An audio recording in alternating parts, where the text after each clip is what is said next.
లోక్సభ ఎన్నికల సమయం దగ్గర పడుతున్న తరుణంలో కాంగ్రెస్ బీఆర్ఎస్ పార్టీలకు షాక్ తగిలింది. రంగారెడ్డి జిల్లా మహేశ్వరం నియోజకవర్గంలో బీజేపీలోకి చేరికలు జరిగాయి.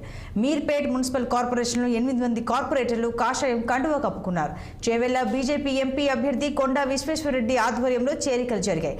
వారందరికీ కండువా కప్పి పార్టీలోకి ఆహ్వానించారు. గత బీఆర్ఎస్ పాలనలో మీర్పేట్ ఎలాంటి అభివృద్ధికి నోచుకోలేదని, మన కొత్త పాలక వర్గం రాగానే కేంద్రం నుంచి వచ్చే ప్రత్యేక నిధులతో అభివృద్ధి చేసుకుందామని పిలుపునిచ్చారు కొండా విశ్వేశ్వరరెడ్డి. ఈ కార్యక్రమంలో మహేశ్వరం నియోజకవర్గానికి చెందిన బీజేపీ నాయకులు, కార్యకర్తలు పెద్ద సంఖ్యలో పాల్గొన్నారు.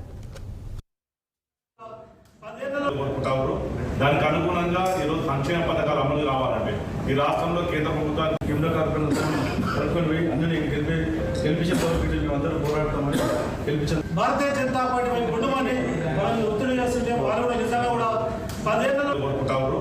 దానికి అనుగుణంగా ఈరోజు సంక్షేమ పథకాలు అమలు కావాలంటే ఈ రాష్ట్రంలో కేంద్ర ప్రభుత్వానికి కేంద్ర కార్యక్రమాలు అందరినీ గెలిపించే అందరూ పోరాడతామని గెలిపించారు. భారతీయ జనతా పార్టీ వైపు ఉండమని